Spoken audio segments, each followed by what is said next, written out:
Hello everyone. तो आज हम क्लास 10 का चैप्टर नंबर 4 करने वाले हैं।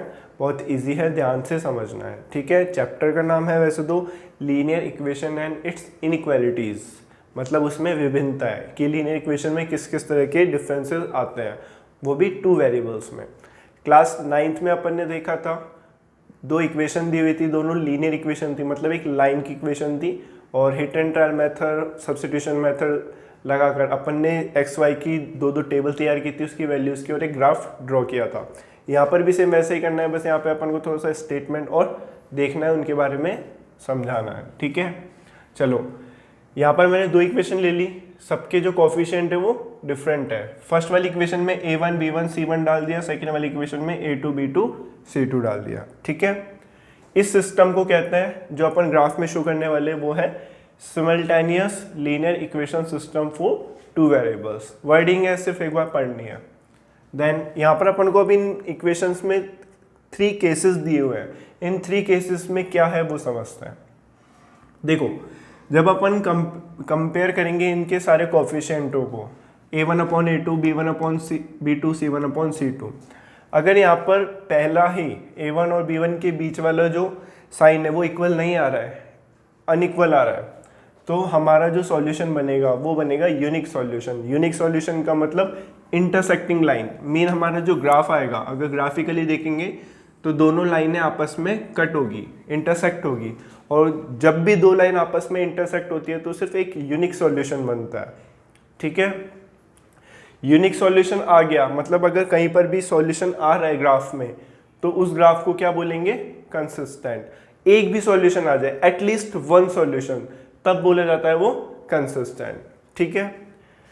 देन अगर a1/a2 एंड b1/b2 तो इक्वल है, लेकिन c1/c2 इक्वल नहीं आ रहा है, देन हमारा कंडीशन होगी नो सॉल्यूशन, यानी कि पैरेलल लाइंस, मतलब हमारे ग्राफ में जो लाइंस आएगी वो कैसी होगी? पैरेलल। और जब लाइनें पैरेलल होगी, आपस में इंटरसेक्ट ही नहीं कर रही, तो वो कहीं पर भी मिलेगी नहीं, उनका कोई सॉल्यूशन नहीं होगा। और एक भी सॉल्यूशन नहीं आ रहा, मैंने कहा ना, एटलीस्ट 1 सॉल्यूशन तो होना ही चाहिए कंसिस्टेंट के लिए, तो इसको अपन क्या बोलेंगे फिर? इनकंसिस्टेंट, क्योंकि यहाँ पर पैरेलल लाइनें कट हो ही नहीं रहा है, ठीक है। थर्ड केस है, अगर तीनों कोफिशिएंट हमारे इक्वल आ रहे हैं तो हमारा आंसर होगा इनफाइनाइट सॉल्यूशन। इनफाइनाइट सॉल्यूशन का मतलब है कि एक लाइन ये है एल लाइन, इस लाइन के ऊपर ही दूसरी लाइन आ गई, और तीसरी लाइन की बात करें तो वो भी इस पे ही आ गई, मतलब एक ही लाइन पर सारे सॉल्यूशन आ रहे हैं। मतलब अगर एक लाइन पे 2 लाइन हो तो फिर इनफाइनाइट सॉल्यूशन हो गए, इनफाइनाइट सॉल्यूशन कह सकते हैं, या फिर मैनी सॉल्यूशन कहते हैं, लेकिन एटलीस्ट 1 तो है ना। कंसिस्टेंट की डेफिनेशन है एटलीस्ट 1 सॉल्यूशन होना चाहिए। अपन को तो बहुत सारे मिल गए तो कोई दिक्कत ही नहीं है, अपन तो 1 की बात करें और 1 भी मिल गया तो कंसिस्टेंट तो हो ही गया, ठीक है। तो यहाँ पर जो लाइन होगी वो कौन सी, क्या होगी? कोइंसिडेंट, यानी कि एक ही लाइन पर मैनी लाइन्स आ गई, मैनी पॉइंट्स मिल गए अपन को, ठीक है। तो ये होता है हमारा कंडीशन, तीनों कंडीशन, ठीक है। चलो, अब अपन इनसे रिलेटेड कुछ क्वेश्चंस करते हैं, आपको स्क्रीन पर दिख जाएंगे। तो क्वेश्चन नंबर 1 से अपन स्टार्ट करते हैं। सो एज क्वेश्चन नंबर 1 में अपन को बताना है कौन सा कंसिस्टेंट है, कौन सा इनकंसिस्टेंट है। तो बहुत ईजी है, मैं आपको एक करके बता देता हूँ। जैसे क्वेश्चन नंबर 4 देखो, इसमें a1 है हमारे पास 4/3, b1 है 2 एंड c1 है 8। ये याद रखना है अपन को, फॉर्म ये वाली लेनी है, a1x + b1 y equals to c, equal में रखना है, c को अपन को इक्वल में रखना है। तो इक्वल में 8 है, तो यहाँ पर a2 b2 और c2 भी देख लो। a2 क्या है यहाँ पर? 2 3 एंड ये है 12, ठीक है। आया समझ में? a2 3 12। चलो, अब देखो कंपेयर करो इसमें, a1/a2, b1/b2 एंड c1/c2।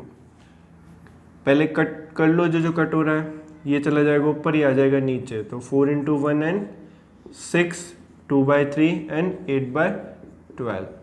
तो ये 2 टाइम, ये 3 टाइम, तो 2/3 2/3 एंड ये 4 से 2/3। ये रफ वर्क है पूरा, अपन को डायरेक्ट ये करना है 2/3, मतलब ये वाली कंडीशन हमारी आ रही है condition number 3, B1/B2 and C1/C2, ये वाली कंडीशन आ रही है। और जो थर्ड वाली कंडीशन में क्या था हमारा, मैन्यू सॉल्यूशन यानी कोइंसिडेंट लाइन आ रही थी, और कोइंसिडेंट लाइन में एक ना एक सॉल्यूशन तो आ ही रहा था, तो ये क्या हो गया, कंसिस्टेंट।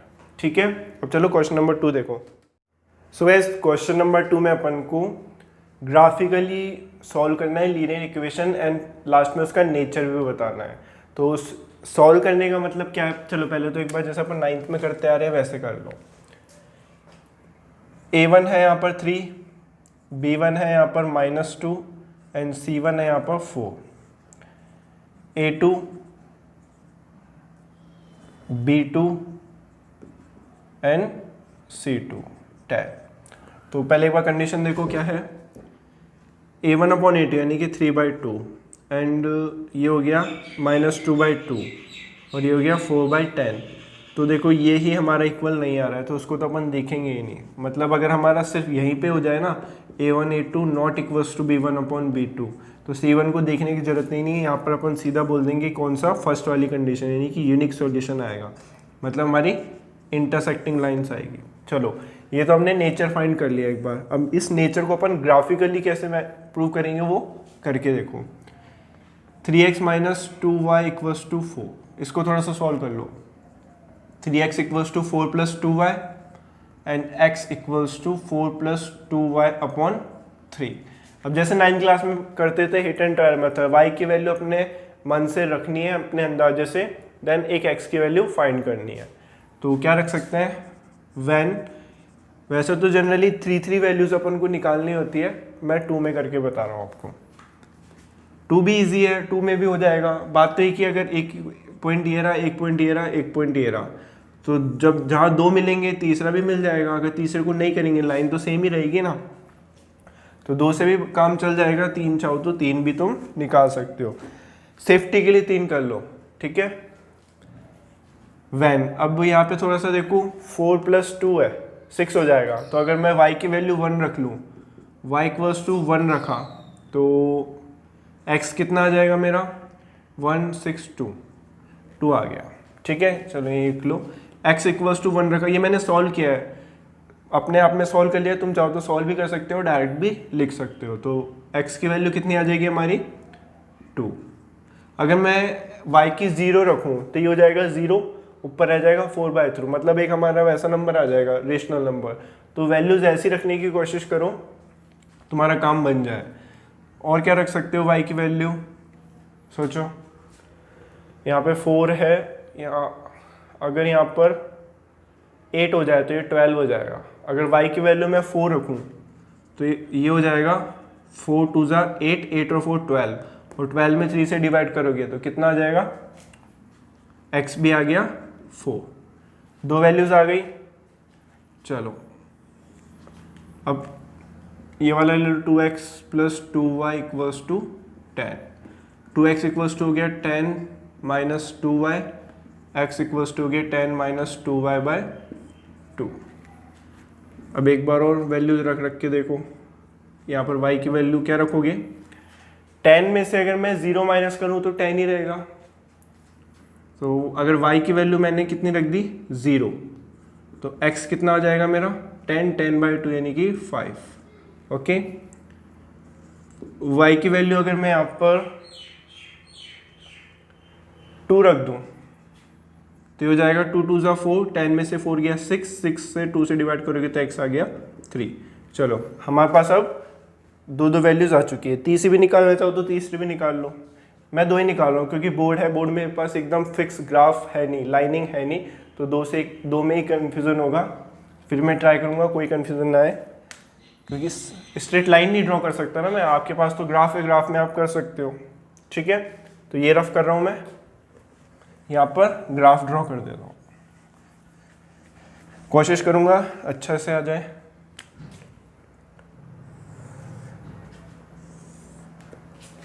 वन 2 3 4 5 6, 1 2 3 4 5 6, देख लो अपने पास सारे प्लस में ही है, तो एक काम करते हैं इसको थोड़ा बड़ा बना लेते हैं यार, ऐसे कर लेता है क्योंकि इनका काम ही नहीं है ना माइनस वाला का। 1 2 3 4 5, 1 2 3 4 5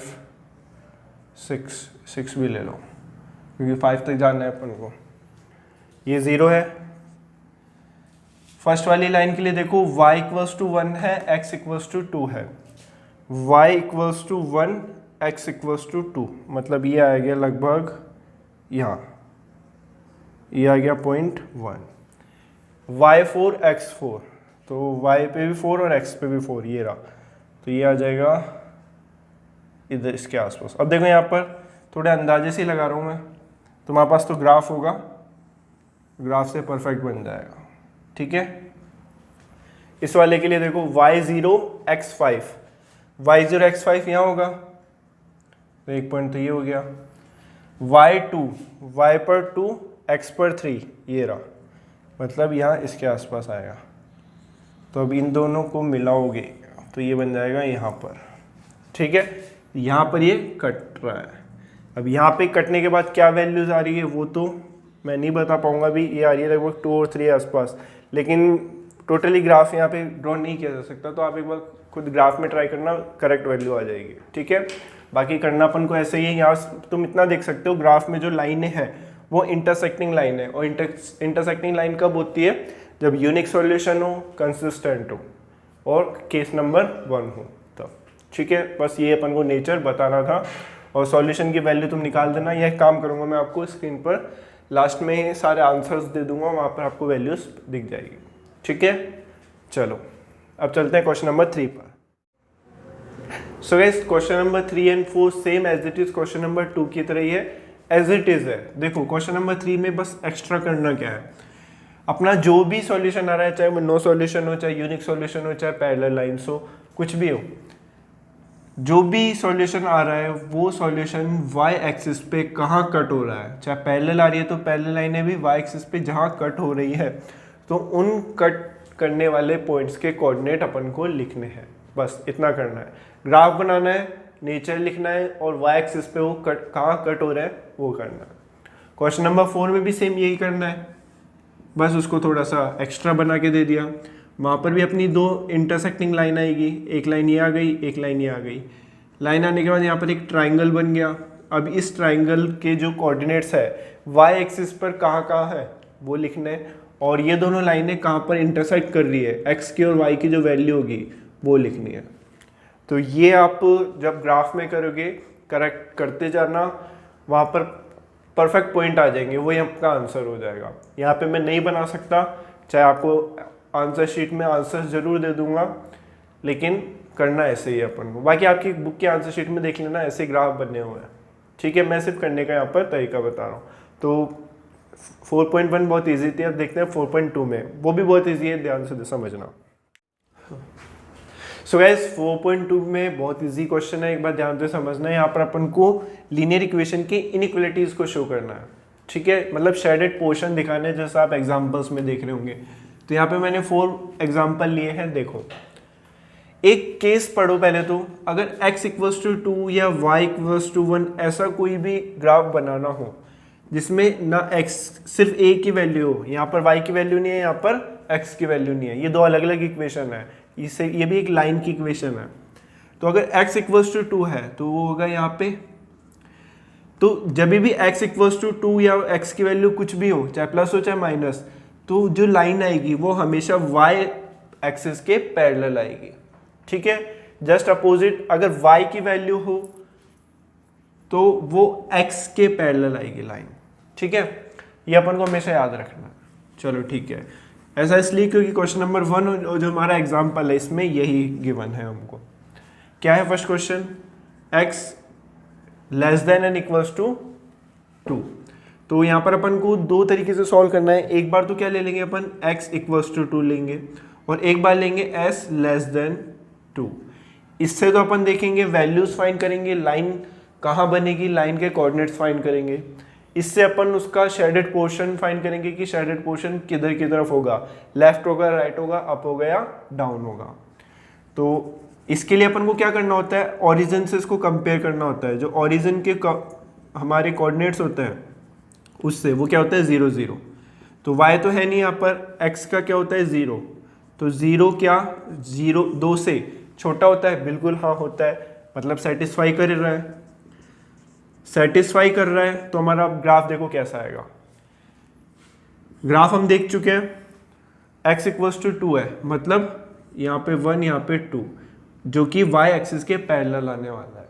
ठीक है, अब अगर ये सेटिस्फाई कर रहा है तो सेटिस्फाई के लिए अपन को जो हमारा शेडेड पोर्शन होगा वो होगा ओरिजिन की तरफ। अगर सेटिस्फाई नहीं करता है तो हो जाएगा ओरिजिन से दूसरी साइड, ओरिजिन के दूसरी साइड। तो यहाँ पर सेटिस्फाई कर रहा है तो हमारा शेडेड पोर्शन हो गया ये वाला। ठीक है, नहीं कर रहा होता तो इधर वाला ले लेते हैं अपन। ठीक है, चलो एग्जाम्पल नंबर 2 देखो, इसमें क्या करना है अपन को। एग्जाम्पल नंबर 2 भी ऐसा ही है, बस यहाँ पर x और y दोनों वैल्यूज है। तो पहले तो इसको अपन थोड़ा सा सॉल्व कर लेते हैं। 3x, x इधर आ गया, -2y ये भी इधर आ गया, माइनस का y हो गया, ये प्लस का 8 हो गया, यहाँ रह जाएगा 0। चलो 8 को उधर ही रहने दो, -8 उधर ही रहने दो, यहाँ रह जाएगा 2x, ये हो जाएगा -3y और ये -8। तो अब अपन इक्वल रखकर पहले तो देख लेते हैं, ये -8 और इधर मैं आपको सेटिस्फाई कराने के लिए लेस देन वाला साइन ले लेता हूँ, क्योंकि अपन को दोनों कराने हैं। ठीक है, तो पहले तो अपन एक ग्राफ बना लेते हैं, ग्राफ के बाद देखेंगे क्या बनता है। तो यहाँ से देखो 2x इक्वल्स टू -8 + 3y हो गया, x इक्वल्स टू -8 + 3y/2। अब जैसे लास्ट वाले क्वेश्चन में किया था अपन ने, y की value hit and trial method से कुछ रखनी है और x की फाइंड करनी है। तो y की मैं यहाँ क्या रखूँ, 0 रख दो तो हो जाएगा -8/4। अगर y की मैं 0 रखता हूँ यहाँ वैल्यू, तो मेरी x की वैल्यू आ रही है -4। ठीक है, y की वैल्यू मैं यहाँ पर 2 रख रहा हूँ, तो y की वैल्यू अगर मैंने 2 रखी तो x की आ गई मेरी 6 -1, क्या आ गई -1, मतलब हमारे पास अब कोऑर्डिनेट आ गए। अब मैं ग्राफ बना सकता हूँ, लेकिन उससे पहले मैं यहाँ सेटिस्फाई कर लेता हूँ फॉर ओरिजिन के लिए। तो ओरिजिन के लिए जब मैं इसको सेटिस्फाई करूँगा तो ये हो जाएगा 0 -0, यहाँ इक्वल हटा दो, -8, तो 0 लेस देन -8 जो कि नॉट सेटिस्फाई है। और नॉट सेटिस्फाई होने का मतलब हमारा -8 कभी 0 से बड़ा नहीं हो सकता, वो छोटा होता है। तो हमारा ओरिजिन से दूसरी तरफ जाएगा। तो पहले तो ग्राफ बनाओ, 0 and -4, तो 1 2 3 4 1 2 3 4 1 2 3 4 1 2 3 4, y की 0 x की -4, y की 0 ये रही, x की -4 ये रहा, ये रही हमारी लाइन। y2 है, x -1 है, एक ये रही लाइन। ये हमारी लीनियर इक्वेशन आ गई। अब नॉट सेटिस्फाई है तो हमारा जो ग्राफ होगा वो ओरिजिन पॉइंट से बाहर की तरफ बनेगा। ठीक है, इजी था। चलो क्वेश्चन नंबर 3 और 4 भी देख लो फटाफट। सो गाइस क्वेश्चन नंबर 3 में देखो मॉड्यूलस गिवन है। ठीक है, मॉड्यूलस गिवन होने का मतलब क्या है कि y - x है, ये less than n equals to तो है 3 से और greater than n equals to है -3 से। मतलब एक बार तो अपन इसको ले लेंगे और एक बार अपन इसको लेके सॉल्व करेंगे और हमारे दो इक्वेशन आएगी, दो लीनियर इक्वेशन। तो फर्स्ट हो गई -3 y - x एंड सेकेंड हो गई y - x less than n equals to 3। तो इधर से देखो क्या हो जाएगा, y - x प्लस 3, ये उधर भेज दिया तो इधर रह जाएगा 0। 0 क्या है हमारा, लेस देन, तो ये आ गया इस तरह से। कुछ नहीं मैंने इधर से उधर किया है, इधर से y - x -3 किया आ गया। इसे बोल दिया इक्वेशन 1, इसको बोल दिया इक्वेशन 2। अब यहाँ से वैल्यूज फाइंड करनी है अपन को दोनों इक्वेशंस की। तो क्या हो जाएगी, देखो फर्स्ट वाली में देखो y - x plus 3 less than n greater than n equals to 0। तो सेटिस्फाई करने के लिए लेस देन ग्रेटर देन का साइन काम आता है, तो अब इक्वल लेना है अपन को। तो y इक्वल्स टू क्या हो गया, x - 3। अब यहाँ पे हिट एंड टर्न मेथड से x की वैल्यू क्या रखूँ, जो y की है x की अगर मैं यहाँ से 4 रख दूं तो y आ गया मेरा 1, ठीक है। x की अगर 5 रख दूं तो y आ गया मेरा 2। सेकेंड वाली देखो, चलो नीचे कर लेते हैं। इसके लिए देखो y minus x minus 3 equals to 0, तो y इक्वल्स टू कितना आ गया x प्लस 3, ठीक है। अब यहाँ से x की क्या रखूँ जो y की आ जाए, x की अगर 0 रखूँ तो y की 3, x की अगर 1 रखूँ तो y की 4, तो यहाँ से भी 4 वैल्यूज़ आ गई, यहाँ से भी 4 वैल्यूज़ आ गई। अब इनको ग्राफ में शो कर दो, 5 तक आ रही है, ठीक है। 1 2 3 4 5, 1 2 3 4 5, 1 2 3 4 5, 1 2 3 4 5, क्या है 4 and 1, तो ये रहा 4, ये रहा 1, चलो यहाँ आ गई लगभग। थोड़ा सा गड़बड़ हो जाएगा क्योंकि यहाँ पे एकदम परफेक्ट गैप तो लिए नहीं है मैंने। y 5 और 2, ये रहा 5 और ये रहा 2, तो ये लाइन कुछ इस तरह से आएगी यहाँ पर, ठीक है। x0 y3, x0 y3, ये रहा x0 y3, x1 y4, x1 sorry थोड़ा गड़बड़ हो गया ना, x0 y3, चलो ये तो सही था, x1 y4, x1 y4 यहाँ आएगा, तो ये लाइन आएगी कुछ इस तरह से, ठीक है। अब पहले सेटिस्फाई कर लेते हैं। सेटिस्फाई के लिए जब इस वाली को सेटिस्फाई करोगे तो यहाँ पर भी 0 0, तो 0 माइनस 0 प्लस 3 ग्रेटर देन 0, बिल्कुल वेरीफाई कर रहा है, 3 0 से बड़ा होता है। इस वाली के लिए देखो 0, यहाँ पे साइन है ये वाला, ठीक है। 0 माइनस 0 माइनस 3, बिल्कुल ये भी सेटिस्फाई कर रही है, तो दोनों केस सेटिस्फाई कर रहे हैं। ओरिजिन के लिए करना होता है अपन को, ओरिजिन के लिए, तो ओरिजिन के लिए हमारे जो ओरिजिन पॉइंट होता है 0 0, एक्स और वाई की वैल्यू 0 0 रख दी, तो दोनों कंडीशन सेटिस्फाई कर रही है, मतलब दोनों की दोनों कहाँ जा रही है हमारी ओरिजिन की तरफ, ठीक है। तो ये हमारा शेडेड पोर्शन आ गया, ये पूरा एरिया हमारा शेडेड पोर्शन है, ओके। तो ये हमारा आंसर था। चलो क्वेश्चन नंबर 4 देखो। क्वेश्चन नंबर 4 भी इजी है। क्वेश्चन नंबर 4 में आपको सिर्फ इसलिए बता रहा हूँ, बनेगी तो यहाँ पर सिंगल लाइन ही बनेगी, डबल नहीं बनेगा, क्योंकि यहाँ मॉड्यूलस नहीं है। ऐसे ही देख लो इसको, x minus 2y less than n equals भी होगा, ठीक है, इक्वल भी है यहाँ।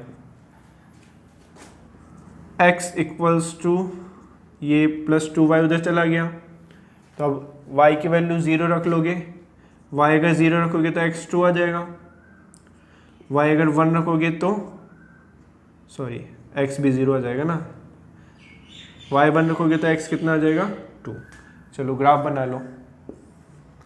क्या ग्राफ है, y0 x0, मतलब ओरिजिन पे ही आ गया, ये यही लाइन पॉइंट आ गया, y1 x2, y1 ये हो गया, x2 यहाँ हो जाएगा, तो यहाँ मतलब लाइन हमारी कुछ इस तरह आ रही है। ये वाला क्वेश्चन नहीं बताया इसलिए क्योंकि यहाँ पर ये ओरिजिन पॉइंट से पास आउट हो रही है, और पास हो रही है तो अब अपन जब इसको सेटिस्फाई करेंगे, इस कंडीशन को जब आप सेटिस्फाई करोगे तो अब आप 0 तो रख ही नहीं सकते ना, क्योंकि 0 रखोगे तो वो किस तरफ जाएगा, शेडेड पोर्शन अपन यही तो देखते हैं, 0 0 से कंपेयर कर लेंगे, और अगर सेटिस्फाई कर रही है तो ओरिजिन की तरफ चलो, सेटिस्फाई नहीं कर रही तो ओरिजिन से दूर चलो, यही कर रहे थे।